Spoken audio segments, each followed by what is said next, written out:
Mein Name ist Silvan Klaudrath. Ich bin quer durch Deutschland gereist, um mich mit den spannendsten Führungspersönlichkeiten Deutschlands auf einen Kaffee zu treffen. Heute bei Culture Coffee Florian Westphal, der ehemalige CEO von Ärzte ohne Grenzen. Ja, also in meiner Vorstellung ist das ganz schön schwierig, mit Leuten zu arbeiten, die so stark der Moral verpflichtet sind und dann die vielleicht auch einzuschwören auf Ziele eurer Unternehmung, also eures Kurses. Ich kann mir sehr gut vorstellen, dass da häufig, dass man anders führen muss mit Leuten, die so viel Überzeugung haben. Ist das so?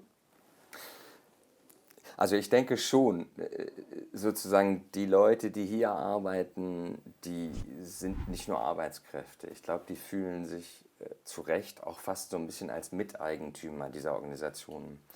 Die sind vor allem dieser Organisationen verpflichtet.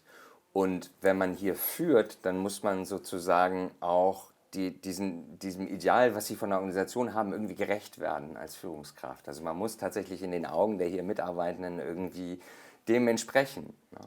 Und ganz oft sieht man, das habe ich auch beim Roten Kreuz damals gesehen, wenn man Mitarbeiter befragt, dass letztendlich die Unterstützung und das Commitment zu den Idealen der Organisation extrem stark ist, aber der Eindruck entsteht, dass die Führung der Organisation eigentlich diesen Idealen nicht voll entspricht. Und vielleicht kann man das auch nie. Das heißt eigentlich, ja, es gibt diesen Konflikt, dass man zum Beispiel natürlich auch sozusagen eine menschliche Organisation der Menschlichkeit verpflichtet ist, aber wir müssen ja auch führen, wir müssen auch harte Entscheidungen treffen über Ressourcen, also gerade wir sind eine spendenfinanzierte Organisation. Wir müssen zusehen, dass so weit wie möglich die Spenden, die wir generieren, hier auch wirklich in den Projekteinsatz gehen und nicht hier in Deutschland bleiben. Und das bringt ja mit sich, dass man auch natürlich unangenehme Entscheidungen treffen muss. Und das ist dann manchmal, genau, das ist nicht so einfach, wie gesagt, weil es eben auch natürlich... Es ist schon ein sehr bewusst, ein sehr demokratisches Umfeld. Es hat eben mal angefangen als eine Gruppe von freiwilligen Helfern in Frankreich und die waren alle gleichberechtigt. Und diese Tradition lebt weiter und das ist ja auch was Gutes. Du hast jetzt gerade von Spende schon kurz gesprochen. Ich habe irgendwie so lose nur im Hinterkopf damals in der Presse mitbekommen zu haben, dass ihr sogar Gelder von europäischen Staaten irgendwann abgelehnt habt, Genau. Ne? Aus Protest. Wie war das? Also wir haben ja sowieso immer maßgebliche Einschränkungen gehabt bei den staatlichen Geldern, die wir auch beantragt haben, weil wir zum Beispiel gesagt haben, wir wollen nie Gelder von einem Staat beantragen, der in einem Konflikt mit aktiv ist. Wir haben zum Beispiel nie Gelder von der Bundesregierung für Afghanistan beantragt, weil Deutschland halt immer mit involviert war in der Situation in Afghanistan. Und wir wollten unsere Unabhängigkeit nicht in Frage stellen.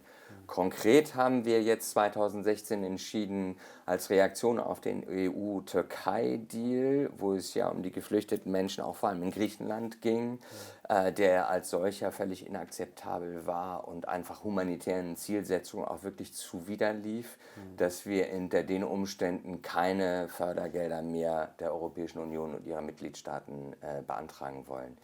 Wir wollen nicht, dass sozusagen ein möglicher Konflikt besteht zwischen unserer Fähigkeit, unabhängig zu handeln, als unabhängig wahrgenommen zu werden und diesen Finanzierungsgeschichten. Die müssen sauber voneinander trennbar sein. Da dürfen auch keine sozusagen Fehlerkenntnisse gerade in sozusagen den Einsatzländern selbst entstehen, dass wir von irgendwelchen politischen Staaten, also von irgendwelchen Staaten oder politischen Interessen abhängen. Und wenn ich mir die Brücke zu dem, was wir gerade eben besprochen haben, vorstelle, ich meine, das ist ja eine ziemlich harte Entscheidung. Ja. Auf der einen Seite hat man dann weniger Geld, um zu helfen, auf der anderen Seite macht man ein Statement. Sowas führt ja bestimmt zu extrem viel Diskussion intern. Ne? Und ich stelle mir vor, das war schwer auszuhalten wahrscheinlich damals, oder? Ja, fand ich auch, tatsächlich. Ich habe mich persönlich mit der Entscheidung tatsächlich auch sehr, sehr schwer getan, eine ganze Weile lang, weil genau das da war, ne? Weil man natürlich, und das war uns ja auch allen bewusst, man verzichtet auf eine ganze Menge Finanzierung und Geld, das man natürlich sehr sinnvoll eingesetzt hätte.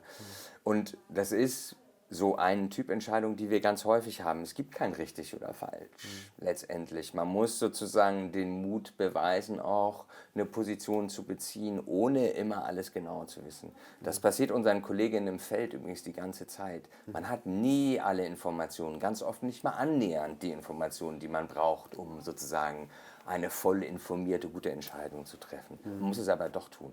Das war hier eine extrem sozusagen lebhafte Debatte. Hier so im Office in Deutschland ganz gut, echt, auch von der Atmosphäre her respektvoll. Aber das sind echt sehr hochemotionale Themen. Da hängt für die Kollegin eine Menge dran. Und da muss man sagen, auch leider, ne, dass wir dann unsere Debattenkultur, da wird es auch manchmal zu aggressiv. Und Da habt muss ihr, man sich auch ein bisschen eine Hornhaut in meiner Situation aneignen, dass man auch mit dem, es kann auch mal persönlich werden und dass man damit klarkommt. Da wollte ich gerade so ein bisschen hin, ob ihr was Ja. Bestimmtes gemacht habt, um das als Unternehmen, als Kultur auszuhalten? Oder war das einfach nur Augen zu und durch? Nee, Debatte. Also ich meine, es gibt natürlich verschiedene Gremien. Wir sind ja sozusagen Teil eines internationalen Netzwerkes und das ist es wirklich. Also Ärzte ohne Grenzen ist ein Netzwerk. Wir haben kein Head Office, wir haben ein Koordinierungsoffice in Genf, aber das ist nicht das Head Office, das entscheidet. Bei uns wird entschieden über verschiedene Plattformen, wo Vertreter der Ländersektionen zusammenkommen und eben letztendlich gemeinsam eine Entscheidung treffen müssen. Manchmal kommt es zur Abstimmung.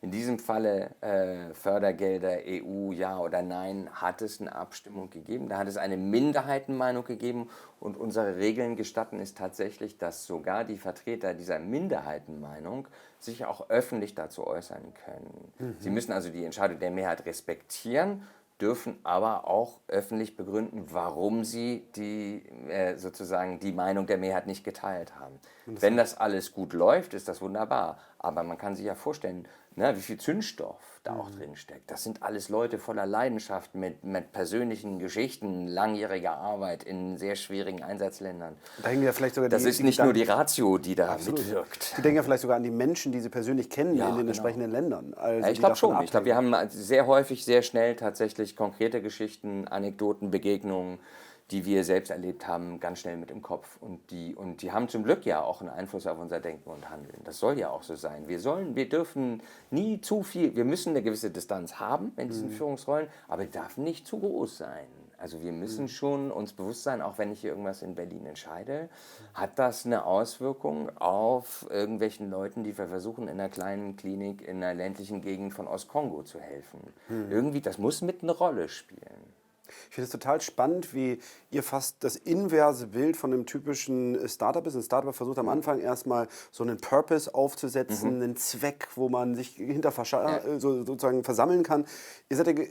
Ihr habt so viel Zweck, ihr müsst eigentlich eher mit diesem ganzen Zweck umgehen. Ne? Also irgendwie den managen, Ja. diese Energie kanalisieren. Naja, und vor allem auch natürlich mit der Realität fertig werden, dass wir einfach, wir haben sehr viel erreicht, wir sind sehr groß, wir können eine Menge unabhängig machen, aber die Bedürfnisse, die Not, mit der wir zu tun haben, die wird immer größer sein als das, was wir leisten können. Sisyphos. Und ich glaube sozusagen, genau, und sozusagen für die Leute, das habe ich häufiger gesehen, die Kolleginnen, die lange im Feld sind, da muss man echt auf die Leute achten, auf die muss man aufpassen, dass sie nicht irgendwann überwältigt werden davon, irgendwie von dieser tagtäglichen Erkenntnis, Mann, wir machen hier so viele gute Sachen, aber trotzdem geht das Leiden die ganze Zeit weiter. Und das ist sozusagen, damit muss man klarkommen, dass man da nicht zynisch wird und abschaltet. Und es einem gelingt, sich auch für die kleinen Erfolge auch mal auf die Schulter zu klopfen und zu sagen, ey, ich habe jetzt nicht die Welt gerettet, aber heute habe ich es Stück tatsächlich zählt. geschafft, 2 oder 3 Leuten konkret irgendwie zu helfen. Das geht uns ja im täglichen Leben tatsächlich auch so. Also diese Situation kennen wir ja aus dem Alltag auch. Wir können nicht das Problem an der Wurzel lösen, aber wir können ganz vielen Menschen durch Mitmenschlichkeit erstmal zumindest in dem Moment helfen. Und das zählt, das ist wichtig. Also auch wenn ich mir vorstelle, anderes Problem, was wahrscheinlich, oder eine Herausforderung, soll ich viel besser sagen, was für euch speziell ist versus einem privatwirtschaftlichen Unternehmen.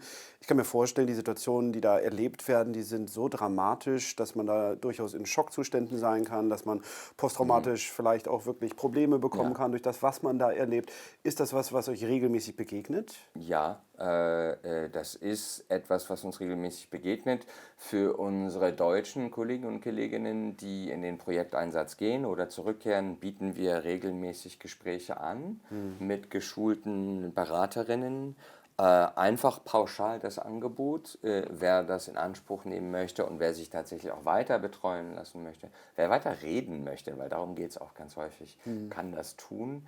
Das ist wichtig. Das wird dann öfter eher eine Herausforderung, wenn es um unsere nationalen Kolleginnen vor Ort geht. Ne? Wie kann man auch dementsprechend sozusagen so eine Unterstützung zur Verfügung Infrastruktur stellen? fehlt da Hier wahrscheinlich, ne? kann ich ja immer noch sozusagen an Fachpersonal, auch wenn es sogar nötig ist, an medizinisches Fachpersonal weiter überweisen. Gibt es ein System?